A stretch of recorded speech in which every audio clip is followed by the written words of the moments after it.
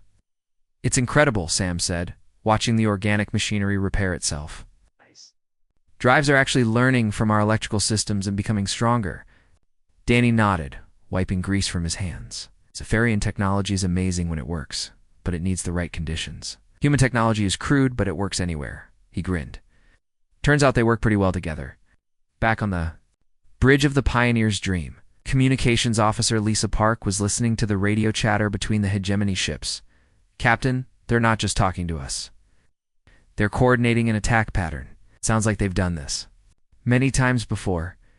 Jake felt cold anger building in his chest.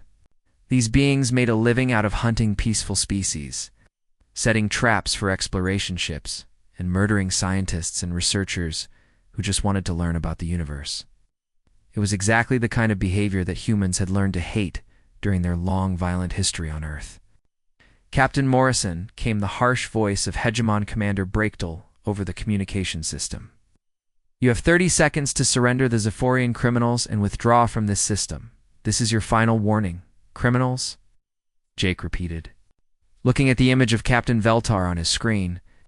The gentle alien looked like he had never hurt anyone in his entire life. "What exactly are their crimes?" "They have violated hegemony law by existing in our territory without permission. Out.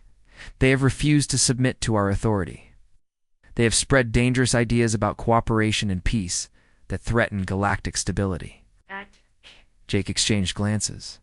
With his crew, every human on the bridge understood what they were really hearing. The hegemony was not enforcing justice. They were committing genocide against anyone who disagreed with them. Captain Veltar said quietly, "Please do not fight for us. We are not worth starting a war between your people and the hegemony." Jake turned to look at the alien captain's image. "With respect, Captain Veltar, that's not your decision to make. We've learned something important today about how the galaxy really works, and we don't like it." Through the communication link, Jake could see other Zephyrians gathering around their captain. They were also delicate and beautiful like living works of art, but they carried themselves with quiet dignity, even in the face of death. These were beings who had chosen to explore and learn rather than conquer and destroy, and they were being hunted for it. Ass. "The galaxy is a big place," Jake continued, speaking as much to his own crew as to the aliens. "There should be room for everyone in it, the strong and the gentle, the warriors and the scientists, the predators and the artists. When someone tries to decide that only one way of living is allowed, that's when good people need to stand up and say no." Dr. Sullivan's voice came over the internal communication system. "Captain, all Zephyrian crew members are stable and ready for whatever comes next. Their ship is also ready to move under its own power. Thank you, Kate. All human personnel, return to the Pioneer's Dream immediately. We're about to find out." What happens when Deathworlders get angry? As the human rescue teams returned to their ship, both crews prepared for battle. The Zephyrians had never been in a fight before, but they did their best to help by sharing information about hegemony, tactics, and weaknesses. The humans checked their weapons and armor, making sure everything was ready for the kind of violent conflict that Earth had taught them to fight and win. "Captain," Alex reported, "all weapons are online and ready. Our shields are at maximum power." "Danny, how are our engines?" "Running at 110%, Captain. We're ready for anything." Jake looked one more time at the tactical display, studying the enemy ships and the asteroid field around them. The same rocks that had been used as a trap against the gentle Zephyrians could be turned into weapons by beings who had learned to fight in Earth's dangerous environment. Lisa opened a channel to all ships. "Channel open, Captain." Jake stood up, his voice carrying the quiet authority that came from years of leading people through dangerous situations.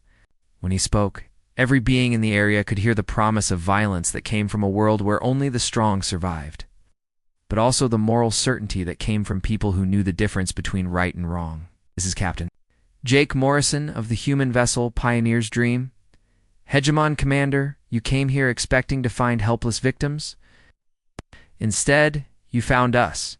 The beings under our protection are not criminals, they're refugees. They're scientists and explorers who want to learn about the universe, not conquer it." He paused, letting his words sink in. "You've made two mistakes today. First, you threatened innocent people. Second, you threatened them in front of humans. We're about to teach you why both of those were very bad ideas." The response from Commander Brachtel was immediate and predictable. "Deathworlders, your threats do not frighten us. We've destroyed countless ships and civilizations. You're just another primitive species that needs to learn its place in the galactic order." Jake sat back down in his command chair, a cold smile on his face. "Alex, target their lead ship. Danny, prepare for evasive maneuvers. Lisa, record everything that happens next. I want the galaxy to see what happens when someone threatens our friends." Through the communication link, Captain Veltar was watching with a mixture of fear and wonder. "Captain Morrison, your ship is so small compared to theirs. How can you hope to win?" Jake looked at the alien captain, then at his own crew, 43 men and women who had volunteered to explore the unknown depths of space. Knowing they might never return home to Earth, they were engineers and doctors and scientists, but they were also the children of a death world, and they had learned that sometimes the smallest predator was the most dangerous. "Captain Veltar," Jake said quietly, "you're about to learn something important about humans. We don't fight fair. We don't give up, and we really don't like bullies." The battle was about to begin. The battle began exactly as Hegemon Commander Brechtel expected it would. His 3 massive warships moved into standard attack formation, their heavy weapons charging up to destroy the small human vessel. In hundreds of previous encounters, this show of overwhelming force had been enough to make enemy ships surrender or flee in terror. But Captain Jake Morrison did something that no other captain had ever done when faced with hegemony firepower. He smiled. "Danny, take us into the asteroid field, full speed," Jake ordered calmly. "Are you sure, Captain?" Danny Wright asked, his hands already moving over the engine controls. "Those rocks are what damaged the Zephyrian ship in the first place." "That's because their ship was built like a crystal flower," Jake replied. "Ours was built to survive flying through Earth's asteroid belt during meteor storms." Big difference. The Pioneer's Dream suddenly accelerated toward the same rocks that had crippled the gentle current. The human ship moved like a hunting shark, fast and agile, diving between asteroids that would have crushed any normal vessel. Behind them, the 3 hegemony ships tried to follow, but their massive size made them clumsy in the tight spaces. "What are they doing?" Commander Brachtel demanded as he watched the human ship disappear among the asteroids. "No ship can navigate that field safely." His tactical officer reported nervously. "The Deathworlders appear to be using the asteroids as cover. They're moving through spaces that are too small for our ships to follow." On the bridge of the Pioneer's Dream, Security Chief Alex Turner was tracking the enemy ships on his instruments. "Captain, they're trying to surround the asteroid field. They think they can trap us inside and pick us off when we come out." "Let them think that," Jake said. "Lisa, are you still recording everything?" "Yes, sir," Communications Officer Lisa Park replied. "I'm broadcasting on all frequencies so anyone in the area can see what's happening." Jake nodded. It was important that the galaxy understand what was about to happen and why. The hegemony had built their power on fear and intimidation, making other species believe that resistance was hopeless. Today, that was going to change. "Alex, target the smallest hegemony ship. I want a full spread of missiles, but don't fire until I give the order." "Targeting now, Captain?" The Pioneer's Dream emerged from the asteroid field like a ghost, appearing suddenly behind the hegemony formation, where they least expected it.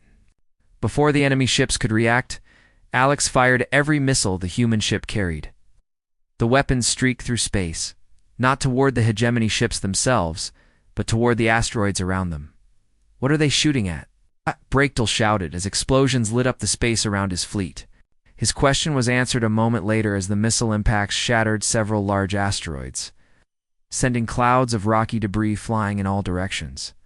The fragments slammed into the hegemony ships like bullets.